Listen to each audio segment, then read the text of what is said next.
Hello students, Shampa ma'am here. Today I am with the part 2 of your second lesson of economics, people as a resource. Population of a country, there are two types of population of a country. One is dependent group, another one is working group. Dependent group means the children group and the old people.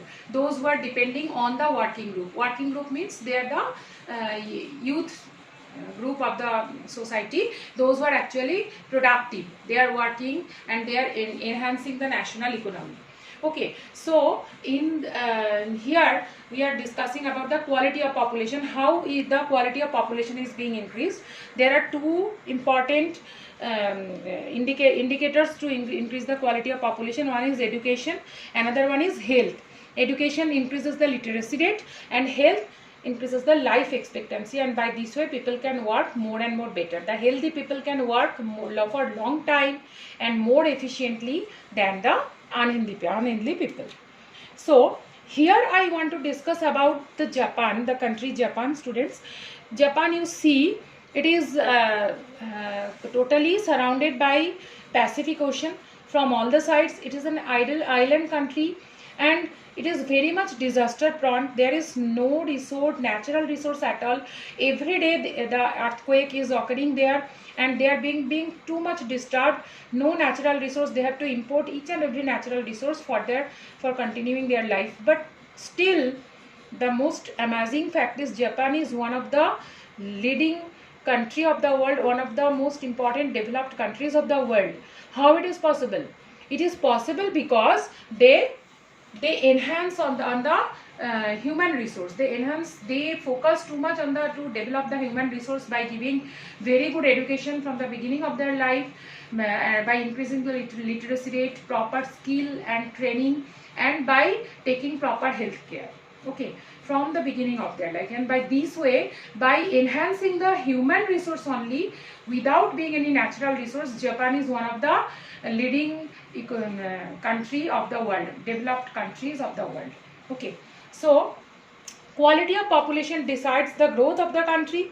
Literate and healthy population are an asset. I told you the day before also, healthy and literate population are not the liability, they are being regarded as the asset of the country. Next, education, how it helps the human being to turn into a very good human resource. First of all, it opens new horizon, good opportunities they are getting. Then it provides new aspiration. Aspiration means the new motto or hope to achieve something good that is being given by education only. It develops values of life, means education leads a person to go in proper direction, the honest way to follow, not to go in wrong path. Contributes towards the growth of society. The society is being developed by education only. The educated people can grow, contribute to the growth of the society. It enhances the national income. National income means gross national product, that is GNP, gross national product, that is being increased, enhanced by educated people only. Improves cultural richness. Also it increases the efficiency of governance, how to govern the country, how to lead the country. That efficiency is also being increased by education. So these are the steps through which education helps to turn a normal human being into a very good human resource. That is why people as a resource.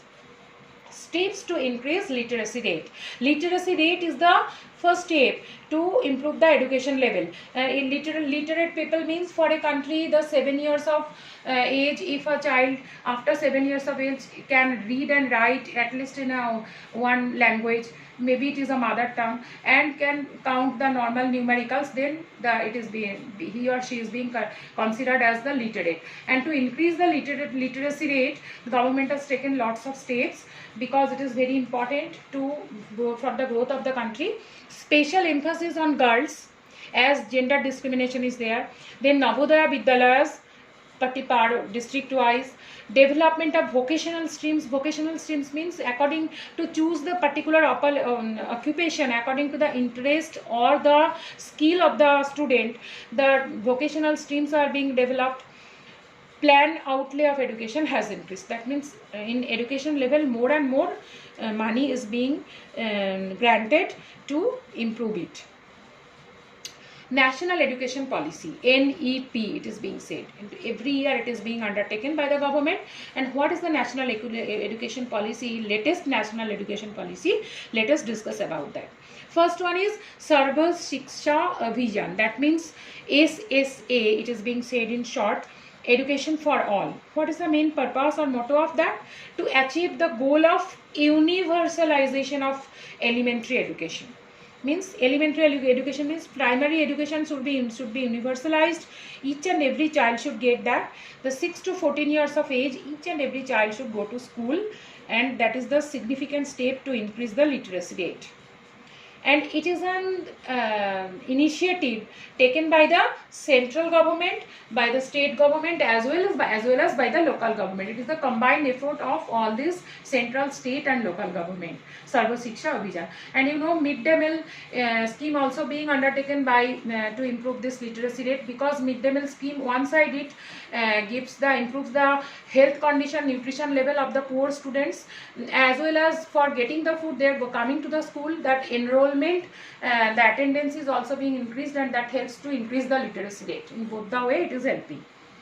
Then 12th plan, how it is helping, the 12th plan of National Education Policy to increase the literacy rate or education level, to increase gross enrollment ratio GER in higher education level. In higher education level is being too much focused in these days now, because without this the country's development is not possible. Focus is on distance education.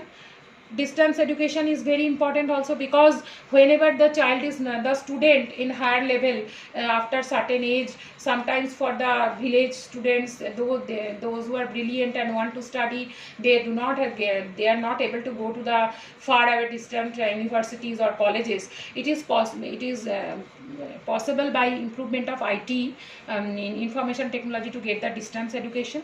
Even vocationalization, that means occupation wise particular streams are being chosen, these opportunities are being given to improve the skill on that particular stream.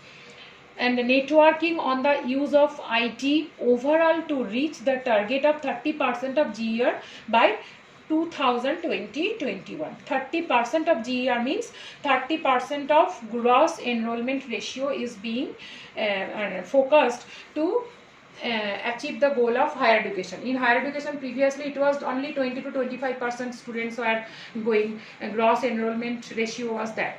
Now the focus is 30%, and we are going to achieve that, at least that much goal in higher education. In primary education we are already achieving huge percentage, 99% or 100% also, but in higher education still now we are back. That focus has been undertaken.